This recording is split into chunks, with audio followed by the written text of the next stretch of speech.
Hi students, hello students, welcome to chemistry concept with દરરોજ આવું બોલવાનું કમ્પલસરી છે. હા, કયું પ્રકરણ ચાલે છે? ચેપ્ટર 6. હું પાછું એવું પૂછું કે એનું ટાઇટલ શું છે? તત્વોના અલગનના સિદ્ધાંતો અને પ્રકરણ. એટલે પ્રકરણ 6 માં આપણે લાસ્ટ કયો ટોપિક ભણ્યા હતા? 6.5 ધાતુ કર્મ વિધિના વિદ્યુત રાસાયણિક સિદ્ધાંતો. શું ભણ્યા હતા? બાળકો, આપણે આ ચેપ્ટર હમણાં શરૂઆતમાં જ લઈ લીધું છે, પણ તમને ખબર છે કે વિદ્યુત રાસાયણિક કોષ તમે પ્રકરણ 3 માં ભણશો એટલે એક વખત છેલ્લે જ્યારે બોર્ડ રિવિઝન આવશે ત્યારે ફરીથી આના વિડીયો તો દેખશો જ ને.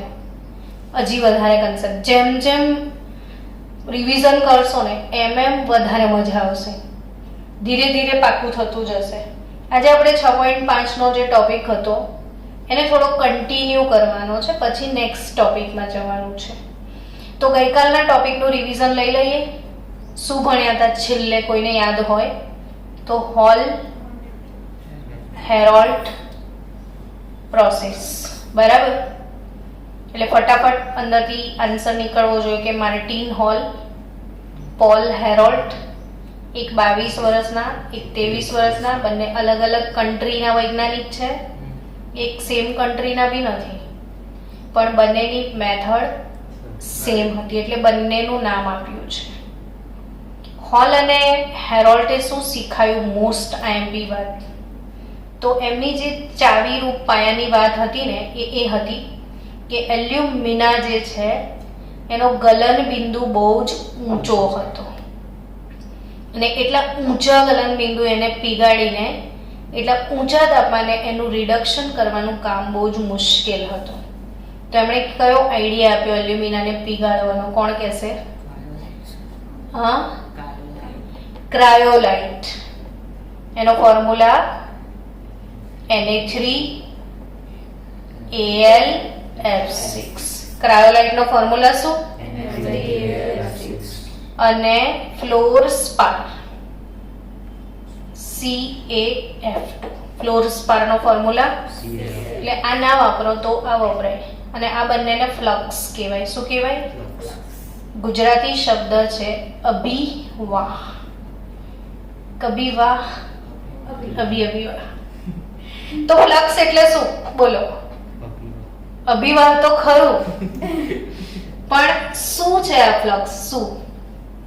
શું કરે છે? આ કન્સેપ્ટ કહેવાય. આ કન્સેપ્ટ કહેવાય જે ખબર હોવી જોઈએ. શું?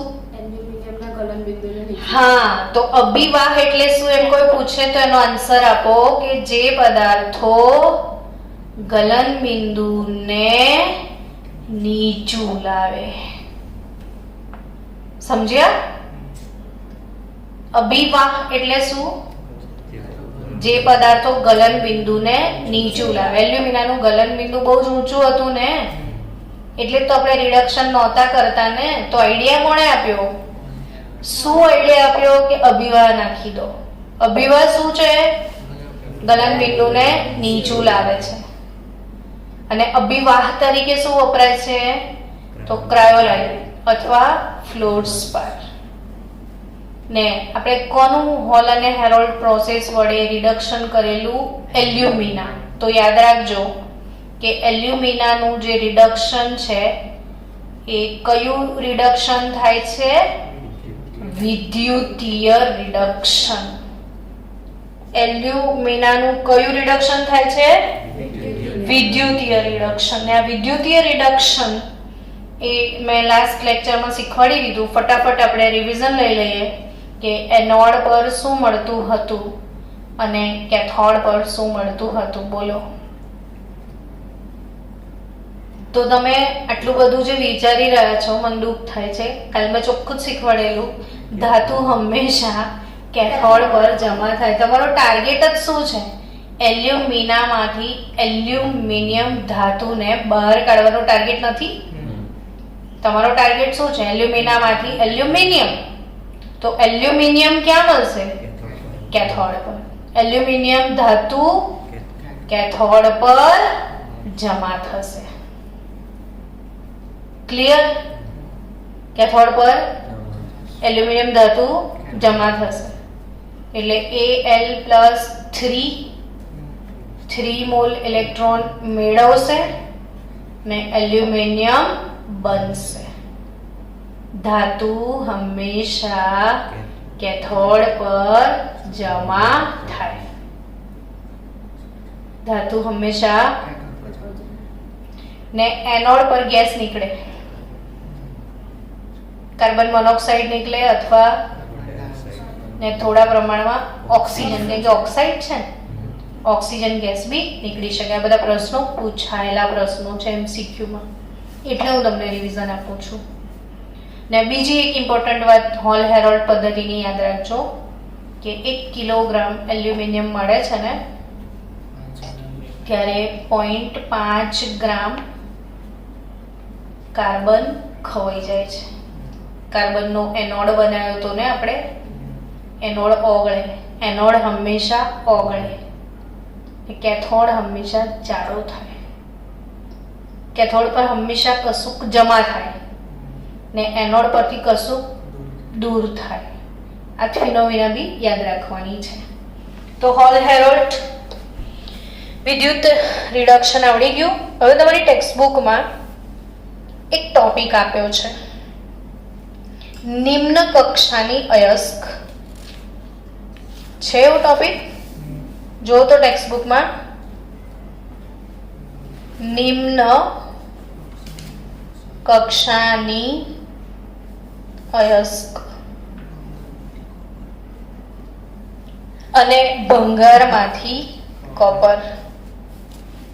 અને આપણે આવા ટોપિકને બિચારાને ધ્યાન બી ના આપીએ, નહીં હશે ભંગાર ટોપિક એવું સમજીએ, એવું નથી.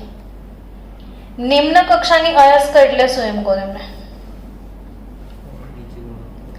નીચો ગ્રેડ. નીચો ગ્રેડ ને ઊંચો ગ્રેડ શું હોય? તો કે તમને કાચી ધાતુ મળે ને, જો આપણે માર્કેટમાં ઘઉં લેવા જઈએ તો ઘણી બધી પ્રકારના નમૂના બતાવે ને, તો એમાં અમુક લોઅર ગ્રેડ હોય ને અમુક હાયર ગ્રેડ હોય. પણ ગ્રેડ શું એ થાય તમને પ્રશ્ન? તો કે જે કાચી ધાતુ હોય એ જે જમીનમાંથી નીકળે એ પ્રમાણે એમાં અશુદ્ધિઓ હોય. જેવી જેવી જમીન એવી એવી અશુદ્ધિ. એરિયા પ્રમાણે હોય ને અશુદ્ધિ. હવે જે અયસ્કમાં બહુ જ વધારે પડતી અશુદ્ધિઓ જ હોય, બહુ કચરો હોય, તો એ કેવી કહેવાય? નિમ્ન કક્ષાની. અને જે અયસ્કમાં ઓછી અશુદ્ધિઓ હોય, સારી ક્વોલિટી કહેવાય ને, એ ઊંચી કક્ષાની અયસ્ક કહેવાય. ખ્યાલ આવ્યો? તો આપણે નિમ્ન કક્ષાની અયસ્ક એટલે લગભગ આવું કહી શકાય. એમાંથી શું બહાર કાઢવું છે? કોપર. એટલે અહીંયાથી આ MCQ પૂછાય છે, યાદ રાખજો. MCQ છે. થિયરી પોર્શનમાં તો મારે તમને બધા થિયરીના વિડીયોમાં મેં કહી દીધું છે કે ક્યાંથી કેવો MCQ આવશે. તો અહીંથી MCQ આવશે, નિમ્ન કક્ષાની અયસ્કમાંથી કોપર બહાર કાઢવા માટેની જે પદ્ધતિ છે એ કઈ પદ્ધતિ? તો કે જલ ધાતુ કર્મ. શુદ્ધ ગુજરાતી તમારી ચોપડીમાં આપ્યું છે, જલ ધાતુ કર્મ એટલે હાઇડ્રોમેટલર્જી. હાઇડ્રો એટલે પાણી. ખ્યાલ છે ને તમને? શું વપરાય? Hydro metallurgy. મેટલર્જી ધાતુ કર્મ વિધિને ઇંગ્લિશમાં શું કહે છે? આપણે મેટલર્જી કહીએ છીએ. તો જલ ધાતુ ભીની. ટૂંકમાં તમને કોપરની વાત કરું, એણે બરાબર બુકમાં સમજાવ્યું નથી. કોપરની જે કાચી ધાતુ છે એમાંથી કોપરનું નિષ્કર્ષણ કરવામાં આવે છે. તો એના માટે સૂકી ધાતુ કર્મ વિધિ અને ભીની ધાતુ કર્મ વિધિ બે વપરાય છે. સમજ્યા તમે? સૂકી અને ભીની. ભીની એટલે આ હાઇડ્રોમેટલર્જી અને સૂકી એટલે પાયરોમેટલર્જી. બરાબર? ડ્રાય મેટલર્જી, પાયરોમેટલર્જી અને આ હાઇડ્રોમેટલર્જી. તો જે નિમ્ન કક્ષાની અયસ્ક હોય ને લોવર ગ્રેડ એટલે વધારે અશુદ્ધિવાળી ધાતુ હોય તો કઈ ધાતુ કર્મ વિધિ વાપરવાની? ભીની ધાતુ કર્મ. અને હાયર ગ્રેડ મેટલર્જી હોય તો સૂકી ધાતુ કર્મ વિધિ વાપરવાની છે. કન્સેપ્ટ ક્લિયર બધાને? એકવાર બોલી લઈએ પાછું કે કોપર જે છે ને એમાં બે પ્રકારની ધાતુ હોય, નિમ્ન કક્ષાની અને હાયર કક્ષાની. એટલે ઊંચો ગ્રેડ અને નીચો ગ્રેડ હોય તો ભીની ધાતુ કર્મ વિધિ ને ઊંચો ગ્રેડ હોય તો સૂકી ધાતુ કર્મ વિધિ. હવે શું કરવામાં આવે છે તો કે તેનું એસિડ અથવા બેક્ટેરિયાનો ઉપયોગ કરીને પ્રક્ષાલન કરવામાં આવે છે. એટલે આ ભીની ધાતુ કર્મ વિધિમાં જલ છે તો જલીય પ્રક્ષાલન કરવાનું ને. હવે જલીય પ્રક્ષાલન શબ્દ બોલીએ ને એટલે તમને એમ થાય કે આ શું બોલ્યા, શું હોય જલીય પ્રક્ષાલન? આગળ ભણેલું છે. મમ્મી ભાત રાંધે ને એના પહેલા જલીય પ્રક્ષાલન કરે એટલે શું? પાણીમાં ભાતમાં શું નાખી દો? પાણી. ચોખામાં પાણી નાખો, પાણી નાખીને પછી બરાબર ધોઈ નાખવાનું, પછી પાણી નીકાળી દેવાનું. અને શું કહેવાય? તો ધાતુનું પહેલા શું કરવાનું? ધોવાની. ધોળાવી પડે એમ પહેલા. એ જલીય પ્રક્ષાલન કર્યા પછી શું કરવાનું? એનું લીચિંગ કરવાનું. લીચિંગ એટલે શું? લીચિંગ શબ્દનો લીચિંગ એટલે નિક્ષાલન. લીચિંગ એટલે શું શબ્દ આવે? નિક્ષાલન. તો આ નિક્ષાલન એટલે શું? તો કે જલીય નિક્ષાલન એટલે જળમાં ઓગાળી દેવાની. શું કરવાનું? જળમાં ઓગાળી દેવાની. જેમ કે કોપર સલ્ફેટનું દ્રાવણ છે તો કોપર સલ્ફેટના દ્રાવણને પાણીમાં ઓગાળો તો એમાં તમને Copper+2 ના આયન મળે કે ના મળે? એમાં તો આ તો જસ્ટ સમજાયું કે મેં કોપર સલ્ફેટને પાણીમાં ઓગાળું તો Copper+2 આયન મળે. એમ આ જે બી કોપરની કાચી ધાતુ હશે, કોપરની કાચી ધાતુ તો તમને ખ્યાલ છે કે કોપર પાયરાઇટ, મેલેકાઇટ અને કોપર ગ્લાન્સ અને ક્યુપ્રાઇટ. પહેલા જ વિડીયોમાં મેં બધા જ કાચી ધાતુઓનો લિસ્ટ આપેલો છે તમને. તો કોપરની કાચી ધાતુઓમાં કોપર પાયરાઇટ, કોપર ગ્લાન્સ, ક્યુપ્રાઇટ અને મેલેકાઇટ 4 કાચી ધાતુ આપી છે. એવી નિમ્ન ગ્રેડની કાચી ધાતુ હોય તો એને પાણીમાં નિક્ષાલન એટલે પાણીમાં ઓગાળી દેવાનું. પાણીમાં ઓગાળી દઈએ એટલે એનું દ્રાવણ બની જાય. સમજ્યા? શું બની જશે? દ્રાવણ. અને એ જે Cu+2 આયન ધરાવતા દ્રાવણો છે આમાં Copper+2 નું દ્રાવણ હશે, બરાબર? તો હવે અમારી કોપર બહાર કેવી રીતે કાઢવાનું? તો એ બહાર કાઢવા માટે એમાં લોખંડનો ભંગાર નાખવાનો. હું શું બોલી ગઈ ખબર પડી? શું કે આ જે ધાતુ હોય ને એને પાણીમાં, આ તમારી બુકમાં જલીય પ્રક્ષાલન શબ્દ આવે. પ્રક્ષાલન શબ્દને બદલે શું હોવું જોઈએ? નિક્ષાલન, લીચિંગ. એટલે પહેલા તો પાણીથી ધોઈ ને પછી પાણીમાં એને ઓગાળવાની છે. પાણીમાં શું કરવાની છે? ઓગાળવાની. એટલે કોપરની કાચી ધાતુનું શું મળી જાય તમને? દ્રાવણ. ને એ દ્રાવણમાં શું નાખવાનું છે? લોખંડનો ભંગાર. હવે વિચારો, Cu+2 છે ને એમાં લોખંડનો ભંગાર નાખશો તો Fe બનશે. હવે મને પાછું કાલનું આપણે દરેક લેક્ચરમાં આપણે રિવિઝન કરવાનું ધાતુની સક્રિયતા શ્રેણીનું. ચલો બોલો. K, Na, Ca, Mg, Al, Mn, Mn પછી Zn પછી Fe પછી Ni પછી Sn પછી Pb પછી Cu આવ્યું. દેખો આ પાછળ છે ને આ આગળ છે. કાલ શું શીખવાડેલું? કે પાછળ વાળાનું દ્રાવણ ને આગળ વાળાનું સળિયો તો પ્રક્રિયા થાય. એટલે લોખંડનો ભંગાર એટલે તમે Fe નાખવાના છો અને કોપરનું દ્રાવણ છે. થશે કે નહીં થાય પ્રક્રિયા? સારું, મને એમ કહો, પાછું રિવિઝન લઈ લો. આગળવાળી વધુ સક્રિય કે પાછળવાળી વધુ સક્રિય? આ કેવી કહેવાય ને આ કેવી કહેવાય? ઓછી સક્રિય. શું શીખવાડે તું? કાલનું વાક્ય બોલો તો બધા જ મીટિંગ વાળા લોકો ભેગા થઈને કે વધુ સક્રિય ધાતુ. શું શીખવાડ્યું તું? એ ઓછી સક્રિય ધાતુને તેના દ્રાવણમાંથી મુક્ત કરે છે. સમજાઈ ગયું હશે હવે તમારે કે નિમ્ન કક્ષાની જે અયસ્ક છે, લોઅર ગ્રેડ કોપરની કચ્ચી ધાતુ છે, એના માટે ભીની ધાતુ કર્મવિધિ વપરાય છે, જેમાં કોપરની કચ્ચી ધાતુને પાણીમાં ઓગાળીને એનું દ્રાવણ બનાવવામાં આવે છે. એટલે ઓછી સક્રિય ધાતુનું દ્રાવણ બની ગયું ને એમાં વધુ સક્રિય ધાતુ Fe નો ભંગાર નાખવામાં આવે છે. હવે આ સમીકરણ પૂર્ણ કરો. કોપર પ્લસ 2 + Fe શું આવશે બોલો?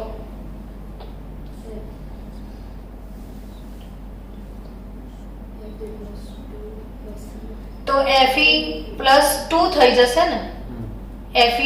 Fe માં ઓક્સિડેશન પામશે અને કોપરનું રિડક્શન થઈ જશે. આ બે ઇલેક્ટ્રોન ગુમાવશે. Fe+2 બની જાય અને બે ઇલેક્ટ્રોન ગુમાવે.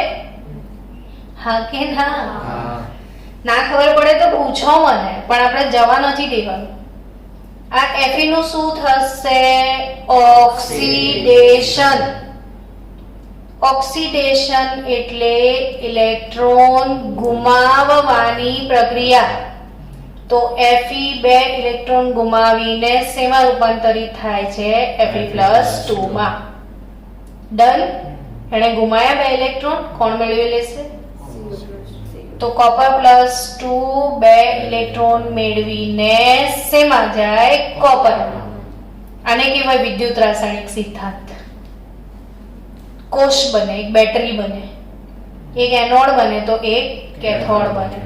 આ એનોડ બનીને ઓક્સિડેશન કર્યું તો આ કેથોડ બનીને રિડક્શન થયું. બોલો, એટલે લોખંડ આ દ્રાવણ બનાવી દેશે ને દ્રાવણમાંથી કોપર છૂટું પડી જશે. હા કે ના?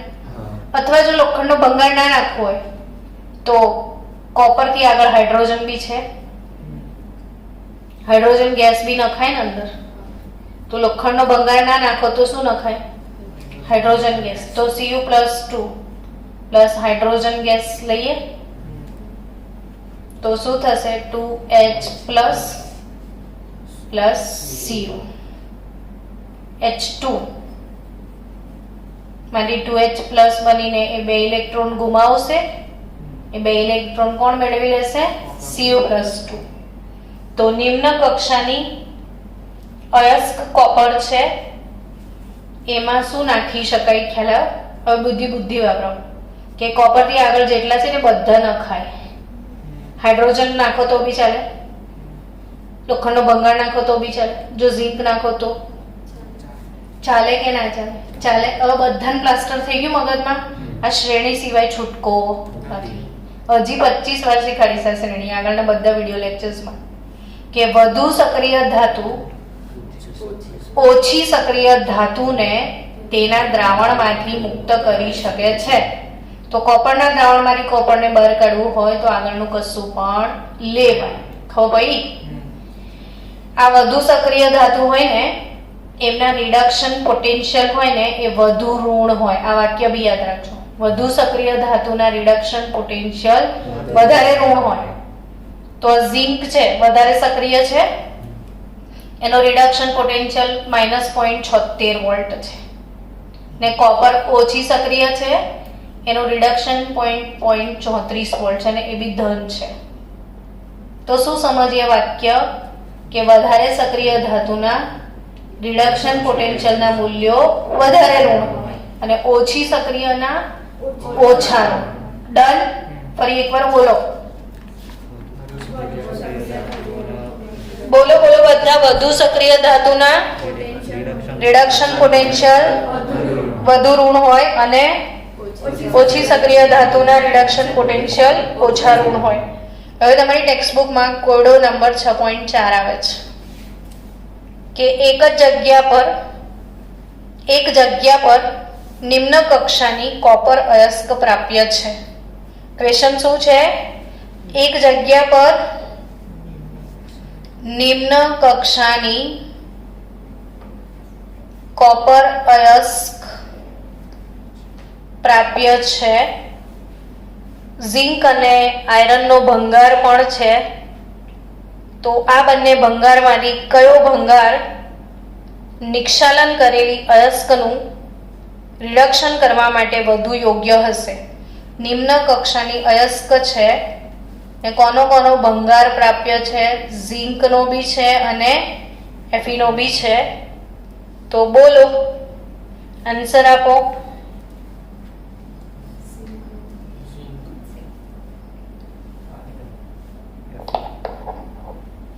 હા, ઝિંક કે એફી? જો તો શ્રેણી પ્રમાણે ઝિંક અને એફી આ રહ્યું. તો ઝિંક ગ્રેટર ધેન એફી. કોણ વધારે સક્રિય છે? ઝિંક વધારે સક્રિય છે. બરાબર. કામ બંને કરશે ને, પણ ઝિંક પણ કામમાં લાગશે, લોખંડ પણ કામમાં લાગશે. હવે એમ પૂછે છે કે ઇન્ડસ્ટ્રી વાળો શું યુઝ કરશે? બરાબર. તો આન્સર આવી રીતે અપાય કે ઝિંક એ એફી કરતા વધુ સક્રિય છે અને જેટલો વધારે સક્રિય એટલો રિડક્શન પોટેન્શિયલ વધુ ઋણ થાય, તો એટલી પ્રક્રિયા વધુ ઝડપથી થાય. ખ્યાલ આવ્યો? એટલે ઝિંક દ્વારા રિડક્શન એફી કરતા સરળ થશે. ડન. ઝિંક દ્વારા રિડક્શન એફી કરતા વધારે સરળ થશે, પરંતુ ઇન્ડસ્ટ્રીયલિસ્ટ એ જોશે સસ્તું કયું પડે છે. સમજ્યા? એટલે ઝિંક એ એફી કરતા વધુ મોંઘું છે. બધા પેરેન્ટ્સ શું દેખે ખબર આજકાલ? કઈ સ્કૂલની ફીસ કેટલી છે? હવે 55,000 વાળા હોય, સમજી ગયા? તો આઈ થિંક ઝિંક એ એફી કરતા વધુ મોંઘું છે. તો શું પસંદ કરવું જોઈએ? એફી, કેમ કે સસ્તું છે. એટલે ઇન્ડસ્ટ્રીયલિસ્ટ આપણે નિમ્ન કક્ષાની કોપર કામમાં તો બંને આવવાના છે, પણ આપણે ઇન્ડસ્ટ્રીયલિસ્ટનો ગોલ શું હોય કે સસ્તામાં સસ્તું પ્રોડક્શન કરવાનું. એટલે શું વાપરવાનું? સલાહ ભરેલું શું છે? આયરનના ભંગારનો ઉપયોગ કરવો સલાહ ભરેલો છે. ખ્યાલ આવી ગયો? એટલે ભંગાર બી હવે રહી જાય. અને હવે આ મોંઘું છે, આ બી છે ને આ બી છે. આ મોંઘું છે ને સસ્તું, તો આ વેચી દેવાનું. એટલે એના પૈસા આવશે અને આ સસ્તું છે એ વાપરી કાઢવાનું, તો આપણું કામ બી થઈ જશે. એટલે તમને એ શીખવાડે છે કે ઇન્ડસ્ટ્રીમાં છે ને કોઈ પણ રાસાયણિક પ્રક્રિયા થાય તો આ બધા પરિબળો જોવામાં આવે કે કઈ વસ્તુ કેટલી સરળતાથી મળી જશે, એ તો જોવાનું. બીજું કે લાઇટ બિલ બહુ ના વપરાવું જોઈએ, એટલે કે ઉર્જાનો વધારે વ્યય ના થવો જોઈએ અને ઓછા પૈસામાં ખર્ચો પણ દેખવાનો હોય છે. તો આ બધા ફેક્ટરને, હા, અને બીજું એક અગત્યનું ફેક્ટર એ બી જોવામાં આવે છે કે વાતાવરણની અંદર પ્રદૂષણ ના ફેલાવવું જોઈએ. જેમ કે મોટા ભાગે સલ્ફાઇડ યુક્ત કાચી ધાતુનો ઉપયોગ ટાળવો જોઈએ, કેમ કે કોઈ બી સલ્ફાઇડ યુક્ત કાચી ધાતુ લીધી એટલે તમારે ભૂંજન કરવું પડશે. ભૂંજન કરશો તો કયો ગેસ બહાર નીકળશે? SO2 gas. તો એ વાતાવરણ માટે પ્રદૂષણ કરતા છે. 14મું ચેપ્ટર બાયોમેસ સ્પીસીસમાં SO2 ભણ્યા હતા ને, તો જે એસિડ વર્ષા કરી શકે છે. હવે જે ઇન્ડસ્ટ્રી ચાલતી હોય તો કેટલો બધો SO2 છોડે, એટલે આ પસંદ ના કરવું જોઈએ. પણ છતાં બી કે હવે ના જ મળે, આના સિવાય કોઈ છૂટકો જ નથી, વાપરવી પડે એમ જ છે. તો શું કરવામાં આવે છે કે આ જે સલ્ફર ડાયોક્સાઇડ છે છોડવાનો નહીં હવામાં, એને સિલિન્ડરમાં ભરી લેવાનું ને આ સિલિન્ડર સલ્ફ્યુરિક એસિડના ઉત્પાદન કરતી જે ઇન્ડસ્ટ્રી છે કોન્ટેક્ટ પ્રોસેસ દ્વારા SO2 ગેસનું O2 ગેસમાં રૂપાંતરણ કરીને SO3 બનાવી એમાંથી શું બનાવે છે લોકો? Sulphuric acid. એટલે આ SO2 ગેસના સિલિન્ડર ભરીને ક્યાં મોકલવાના? સલ્ફ્યુરિક એસિડની ઇન્ડસ્ટ્રી. આ બી MCQમાં પૂછે છે આ પ્રશ્ન, આપણો ક્વેશ્ચન જ છે. તો ગુંજન દ્વારા જે SO2 ગેસ નીકળે એને શું કરવામાં આવે છે બોલો તો? લિક્વિડ બનાવીને એ લોકો લિક્વિડ બનાવીને શેમાં ભરી દે? સિલિન્ડરમાં. ને એ સિલિન્ડર ક્યાં મોકલી આપે? સલ્ફ્યુરિક એસિડની બનાવટમાં. હવે બાળકો ટોપિક 6.4 પૂરો થયો. 6.5 સોરી 6.6 નેક્સ્ટ ટોપિક આપણો કયો છે? 6.6 ને ટોપિકનું નામ છે ઓક્સિડેશન રિડક્શન. શું નામ છે? અને તમે જાણો છો કે આ બે ભેગા થાય રીડ પ્લસ ઓક્સ, શું કે લોકો એને? રેડોક્સ. ક્લિયર? તો ઓક્સિડેશન રિડક્શન મેં તમને એક પદ્ધતિ શીખવાડેલી છે, એ પહેલા ભણાવી દઉં ને પછી આપણે મેઇન ટોપિક પર આવીએ. કે મેં ઓક્સિડેશન રિડક્શનનું એક તમને સરસ મજાની રીત શીખવાડેલી છે, નિક્ષાલન. કઈ રીત? આ અગત્યની બી એટલી જ છે, એટલે ફરી રિવિઝન બી કરાવી દઉં તમને કે નિક્ષાલન કોનું? તો સિલ્વર અને ગોલ્ડનું થાય. કોનું નિક્ષાલન થાય? કેસો મને શેમાંથી થાય? સિલ્વર અને ગોલ્ડનું નિક્ષાલન શેના વડે થાય? કેટલી બધી વાર ભણાવ્યું છે. હા, સી ના. સિલ્વર એટલે NaCl ને ગોલ્ડ માટે જનરલી વપરાય છે KCl. નિક્ષાલનનો અર્થ એવો છે કે કોઈ પણ કાચી ધાતુ હોય ને એને યોગ્ય દ્રાવકમાં ઓગાળીને દ્રાવણ બનાવી દેવાનું અને એ એવો દ્રાવક પસંદ કરવાનો જેમાં ધાતુ ઓગળી જાય પણ એની આજુબાજુ જે ગેંગ હોય ને વધારાની વસ્તુ એ ઓગળવી જોઈએ નહીં. ને મેં આના માટે બીજી એક સરસ પદ્ધતિ શીખવાડેલી છે, બેયર પદ્ધતિ. તો અવશ્ય વિડીયો જુઓ તો ખરા. તસદી લેવાની બેટા મનન જોયેલી છે તો શા માટે ભૂલી ગયો? રિવિઝન થઈ ગયું. તો નિક્ષાલનનું સમીકરણ યાદ કરાય. ચલો, મેં શું શીખવાડેલું કે 4 બાટલા મેટલ, 8 બાટલા સાયનાઇડના, 4 દુ 8 થાય ને, 2 બાટલા પાણીના और हवा का झोंका. हवा का झोंका એટલે O2.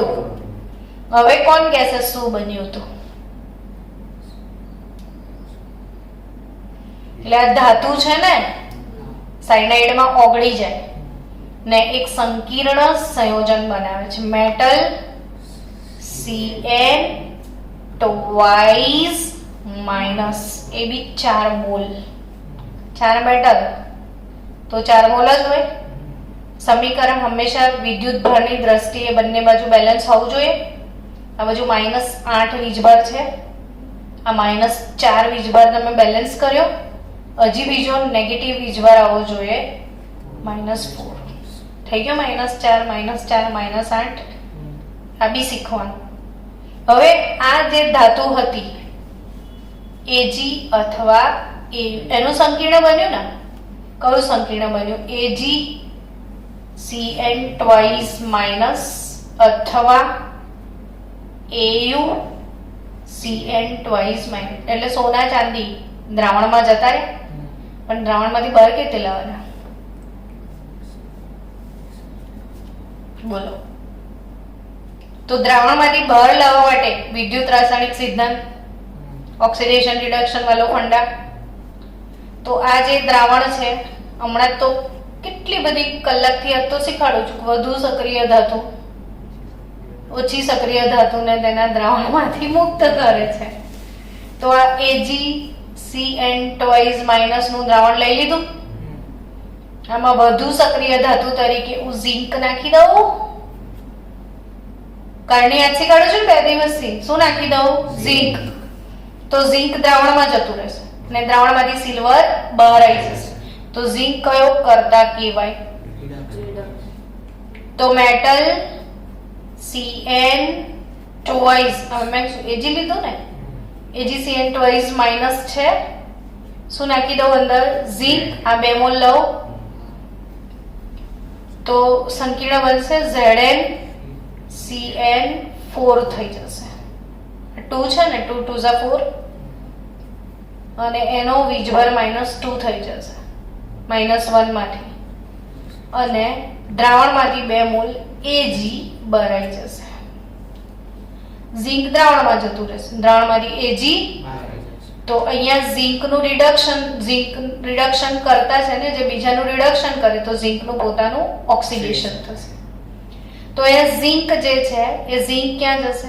દ્રાવણમાં. ઝીંક ઓક્સિડાઇઝ થશે. Zn માંથી શું બની જશે? Zn+2. એનું પોતાનું શું થયું? ઓક્સિડેશન. તો એ કયો કરતા થાય? રિડક્શન કરતા. રિડક્શન કરતા એટલે બીજાનું રિડક્શન કરે છે પણ પોતાનું શું કરશે? ઓક્સિડેશન. એટલે દ્રાવણમાં ગયો ને દ્રાવણમાં જે સિલ્વર છે Ag+, એ ઝીંક જે ઇલેક્ટ્રોન ગુમાવે છે એ મેળવી લેશે અને 2 મોલ Ag માં રૂપાંતરિત થશે. તો કન્સેપ્ટ ક્લિયર? ઝીંક કેવી રીતે વપરાય છે? સિલ્વર અને ગોલ્ડનું નિક્ષાલન, Ag માંથી Ag+, Au માંથી Au+ ને આવું દ્રાવણ બનશે.